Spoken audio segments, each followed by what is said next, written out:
Welcome, everyone, and thank you for joining us for the final session in our collaboration series between Career Services and Disability and Support and Accommodations with American Public University and American Military University.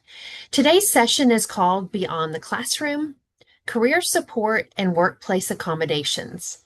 Our goal is to help you think about what comes next, how to transition from being a student to becoming a working professional, while understanding how to advocate for yourself and access the support you need in the workplace. Throughout today's session, you will hear from both Career Services and the DSA team as we walk through how these pieces connect. My name is Stacy Robinson, and I am a career coach here at the university. Another contributor from our department to this series has been Hannah Brumbaugh, our resource and student engagement coordinator. And I will hand it over to Brianna to introduce her team. Hi, I'm Brianna Gillis. I am the Disability Registrar and Specialist. We also have our director, Julie Komisarek, who is the Director of Disability Services and Catalog Management, and Caroline Wines, who is our Senior Disability and Technology Specialist. Today, we will focus on four key goals. First, helping you understand how accommodations work differently in the workplace compared to the academic setting. Second, introducing you to career services resources that can support your career readiness and job search. Third, building your confidence in having conversations about workplace accommodations. And finally, helping you prepare for the transition from student to working professional, so you leave with both knowledge and practical steps. As we move through the session, think about how each of these applies to your own goals.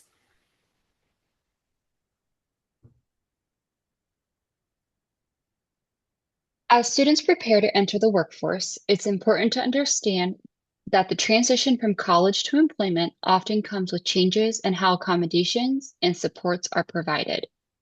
One key difference is that academic accommodations and workplace accommodations are not the same. While both are designed to provide equal access, they are implemented in different environments and may look very different in practice. Another thing to note is that college accommodations do not automatically transfer to workplace accommodations. Receiving accommodations through the DSA office does not mean that those same accommodations will automatically be applied and available with a future employer. Each workplace has its own process for requesting and determining what supports may be reasonable within a specific job role. Students may also notice that support becomes more individualized in the workplace. Unlike a university setting, where offices such as DSA, academic advising, and student support services proactively provide resources and guidance, employees are often expected to take a more active role in identifying their needs and requesting support. This is where self-advocacy becomes especially important. Being able to understand your strengths, recognize potential barriers, communicate your needs, and ask for appropriate support are valuable skills that can help students successfully navigate both higher education and their future careers. The good news is that many of the skills students develop while using accommodations in college, such as communicating with instructors, understanding how their disability impacts them, and requesting support when needed, can serve as a strong foundation for navigating accommodations and workplace success after graduation. As we continue discussing the transition from college to workplace, it's important to understand the broader picture of workplace accommodations. Unlike in higher education, where accommodations are often tied to academic access, workplace accommodations are closely connected to an employee's specific job responsibilities and essential job functions. Because of this, accommodations can vary significantly depending on the role, the work environment, and the organization. An accommodation that is appropriate in one position may not be appropriate or necessary in another. Workplace accommodation requests are generally handled on a case-by-case basis through an interactive process between the employee and the employer. Rather than focusing on a diagnosis alone, employers often focus on how a condition impacts an employee's ability to perform essential job functions and what reasonable accommodations may help address those barriers. Documentation requirements may also differ from employer to employer. Some organizations may require medical documentation, while others may have different procedures for reviewing accommodation requests. Before we move on, it's worth noting that accommodations aren't just for long-term or permanent disabilities. Many employers can also provide accommodations for temporary conditions or short-term disabilities. Because policies vary from organization to organization, we encourage you to speak with your supervisor or human resources representative to learn about the options available and discuss any temporary workplace accommodations that may be helpful and help you be successful. The key takeaway is that workplace accommodations are collaborative, individualized, and focused on helping employees successfully perform their essential functions of their jobs while maintaining equal access and opportunity in the workplace.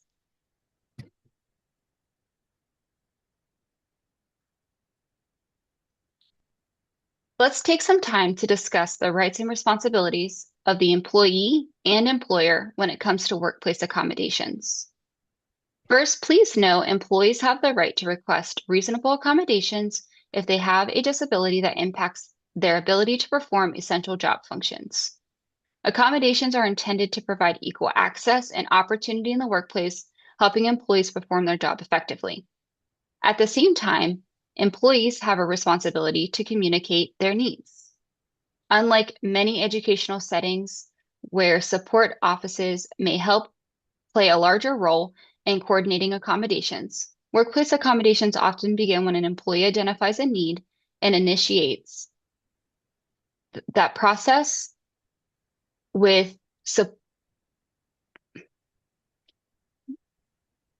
initiates a conversation with their employer or human resource department. This is why self-advocacy is such an important skill.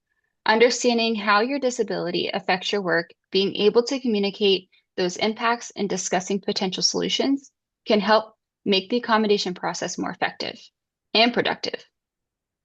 Employers also have responsibilities.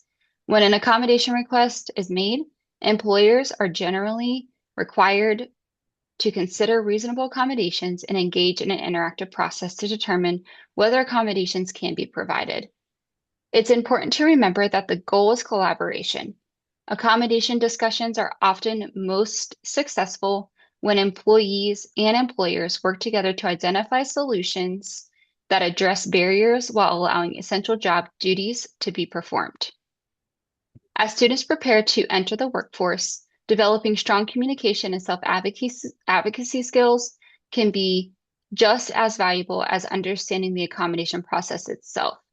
These skills can help individuals can confidently navigate conversations about support, accessibility, and workplace success throughout their careers. When we talk about career readiness, we are really looking beyond coursework and grades, and we're focusing on how you apply what you have learned in real-world settings. A degree is important, but employers are also asking, can this person do the job? Can they communicate effectively? Can they solve problems and work with others? That is where transferable skills come in. Transferable skills are abilities you develop through a variety of experiences, your classes, your work history, military service, volunteering, or even managing responsibilities at home.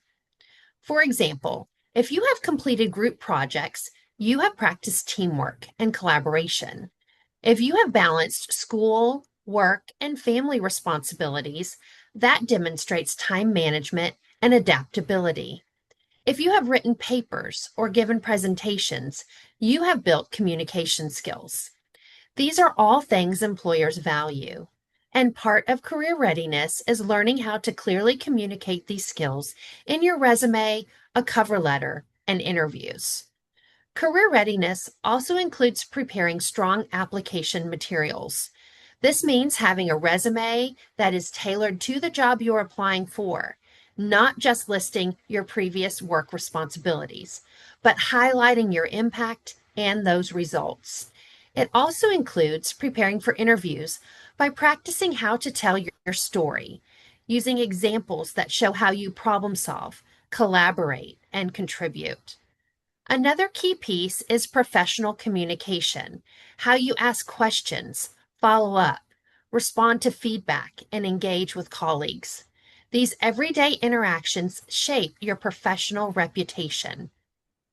And finally, career readiness is about thinking long term, understanding what environments you thrive in, what skills you want to build, and how your career may evolve over time. The key takeaway is that career readiness is something you build step by step, and you are likely already developing many of these skills. And the good news is, you do not have to figure out how to translate those skills on your own. That is exactly where career services comes in. Let's take a look at the tools and resources available to support you. At Career Services, we offer a range of resources designed to support you at every stage of your career journey, from exploration to application to connecting with opportunities. One of the key areas we support is resume and cover letter development. We can provide guidance to help you tailor your materials to specific roles or job postings, and we also offer access to tools like Hiration, which is an online AI-powered platform that helps you build and refine your resume. Hiration can assist with formatting, suggest content improvements, and help you better align your resume with what employers are looking for. Another important resource is CareerLink, which serves as your central hub for career development and connection with the university. Through CareerLink, you can search for job and internship opportunities, access career tools and resources, register for workshops and events like this one, connect with other students and alumni to expand your professional network. That networking piece is especially important. Many opportunities are not just found through job postings alone. They come through connections. They come through your network. CareerLink helps you identify those opportunities through our job board and then connect with employers who are actively looking for candidates. Additionally, we encourage you to build your professional presence on LinkedIn, where you can connect with employers and peers, and Career Services can support you through LinkedIn profile reviews to help you present your skills and experience most effectively. We also support job search planning and strategizing, as well as career goal setting, helping you move beyond simply applying online and instead build a targeted strategy. We can offer interview preparation so you can practice responses and build your confidence. And if you are still exploring your direction, we can help with career exploration and goal setting. The goal of all of these resources is to take what you are already doing and help you connect it to real opportunities, real employers, and real career paths. Whether you are just getting started or actively applying, these tools are here to support you every step of the way. You can access Hiration from the Resources tab inside CareerLink. Don't ever hesitate to reach out to our department. We offer industry-specific coaching tailored to meet you where you are now, and you can access CareerLink from your Student eCampus account in the Community feature.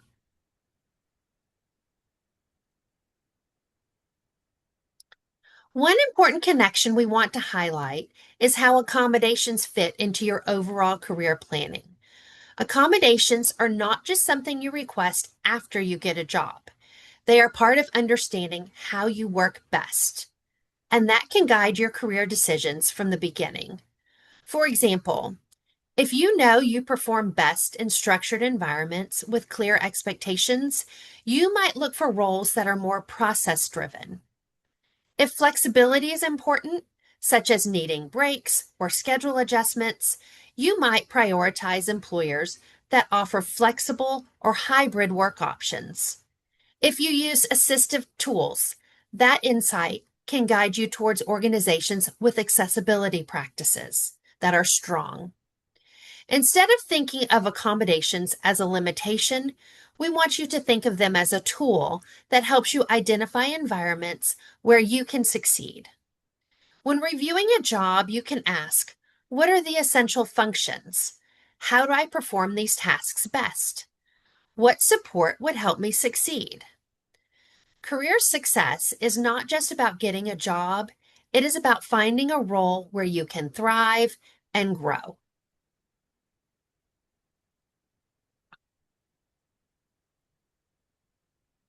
Let's discuss disclosing you have a disability and how to approach accommodation conversations. It's important to note that disclosure is a personal decision. There is no requirement to disclose a disability unless you're requesting a workplace accommodation or there is another reason you feel disclosure is necessary. The first step to consider whether accommodations are needed to successfully perform your job. Some individuals may find that they can perform their responsibilities without accommodations, while others may benefit from workplace supports or adjustments. If accommodations are needed, the next step is deciding when disclosure makes sense. Some employees choose to discuss accommodations during the hiring process if they need accommodations for interviews or onboarding activities. Others may wait until they have started their position and identify specific workplace barriers. There is no single right answer. The timing often depends on the individual's needs, comfort level, and circumstances. It's also important to identify who to speak with within the organization. In many workplaces, accommodation requests are handled through human resources, a supervisor, a manager, or a designated disability or employee relations office. Understanding your organization's process can help ensure requests are directed to the appropriate person. When preparing for an accommodation conversation, it can be helpful to focus on the workplace barrier you are experiencing and the support that may help address it. The discussion does not necessarily need to focus on every detail of a diagnosis. Instead, the goal is to communicate the impact on job performance and explore reasonable solutions. For example, if you experience a barrier in time management, you may ask if you can have a mentor or schedule regular meetings to discuss expectations, set priorities, determine if goals are being met, and adjust plans.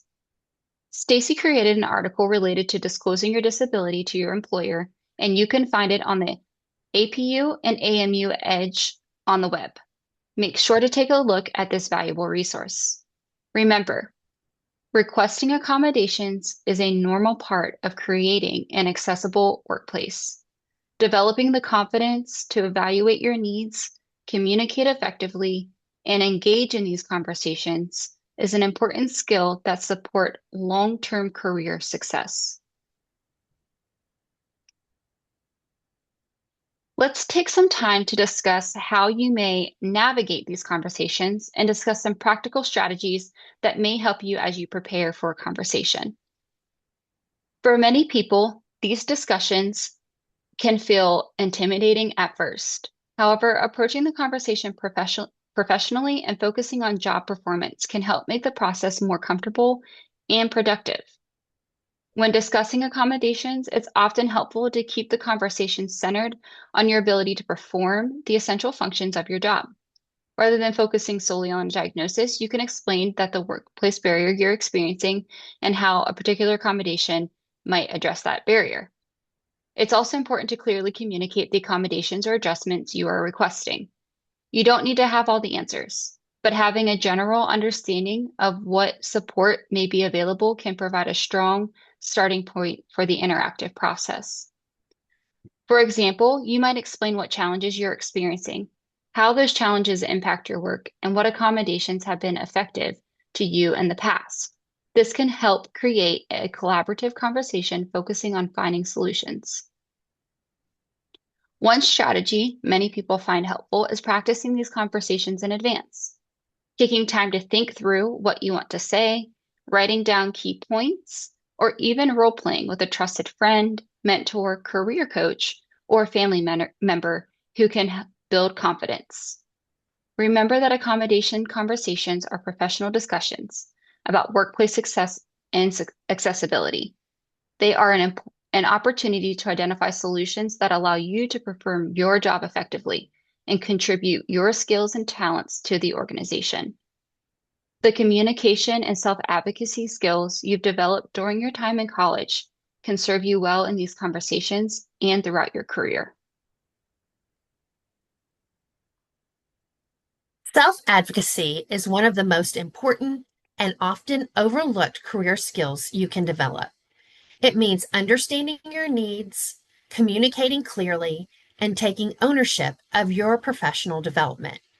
In the workplace, this can look like asking clarifying questions, requesting feedback, or speaking up about workload or priorities. When it comes to accommodations, it means explaining your needs in a clear, professional way. For example, instead of saying, I need help staying focused, you might say, I perform best in a low distraction environment, and a quieter workspace would help me meet productivity expectations.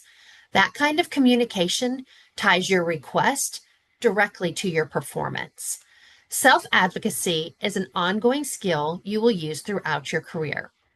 Preparation builds confidence, and thinking through your needs ahead of time makes these conversations easier.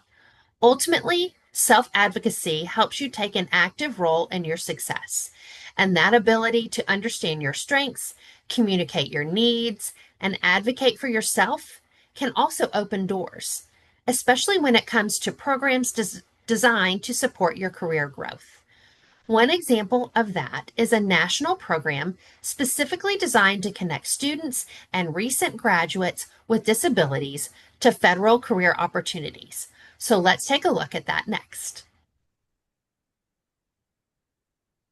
We want to highlight the Workforce Recruitment Program, or WRP, an important opportunity for those of you interested in federal careers. The WRP is a federal recruitment program that connects college students and recent graduates with disabilities to employers across the federal government space.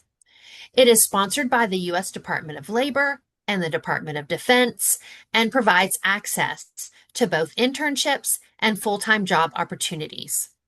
Participants complete an application and interview process and then are added to a national database that federal hiring managers use to identify and recruit candidates. This program is designed to increase access to meaningful career opportunities within the federal sector and help reduce barriers in the hiring process. So let's briefly talk about who is eligible, because that is an important piece as you consider whether this program is a good fit for you.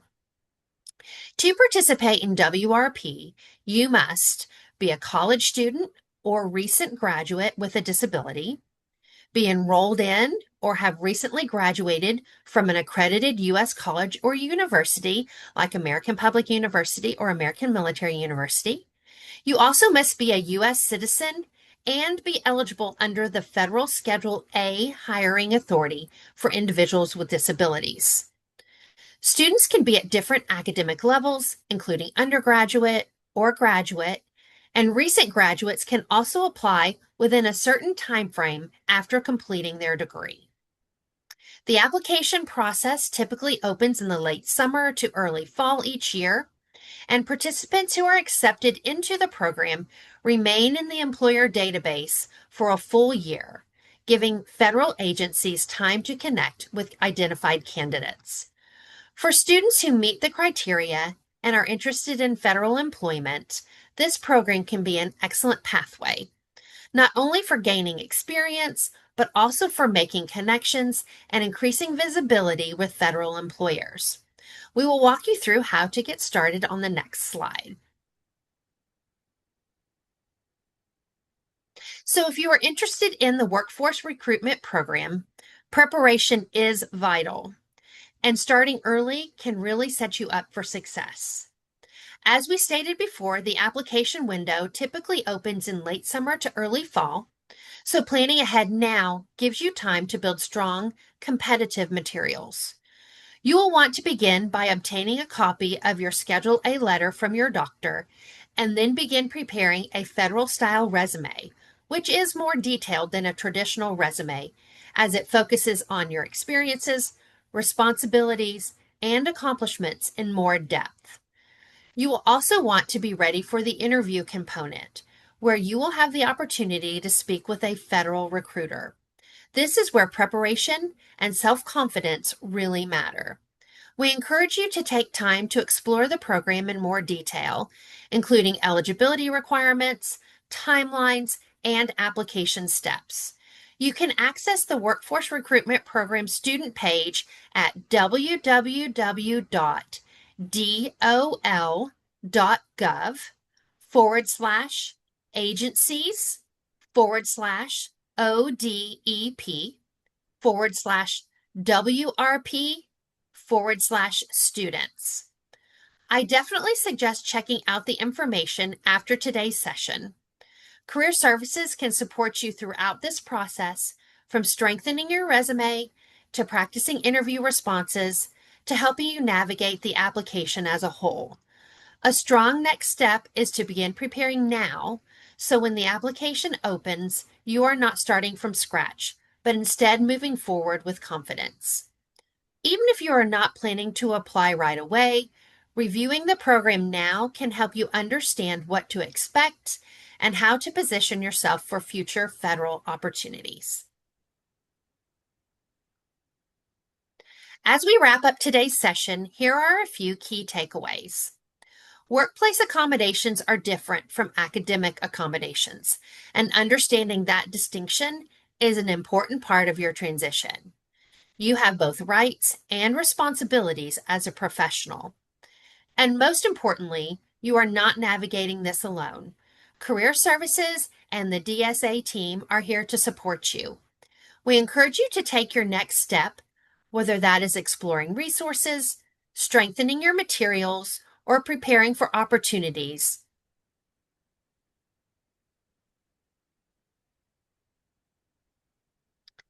Wrapping up, we also want to share a few valuable resources that can support you as you navigate workplace accommodations beyond today's conversation.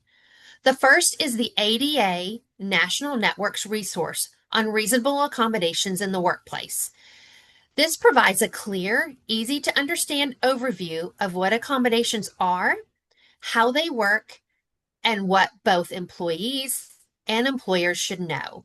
You can locate it by searching for ADA Reasonable Accommodations in the Workplace on the web.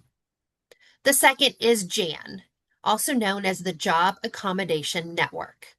This is a national resource offering practical guidance on workplace accommodations. It includes examples by disability or job type, along with strategies that can help you think through what might work best for you. You can locate this resource at askjan.org.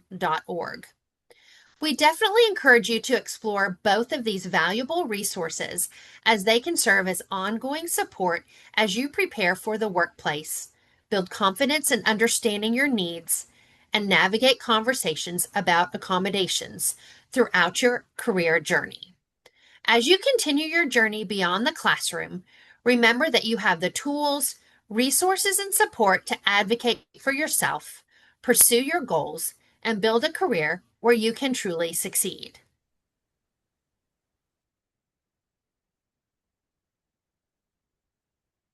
We want to thank you for attending today and wrap up with a reminder to contact our teams at dsa@apus.edu or career services at apus.edu for additional support and questions. Thank you so much. Bye-bye.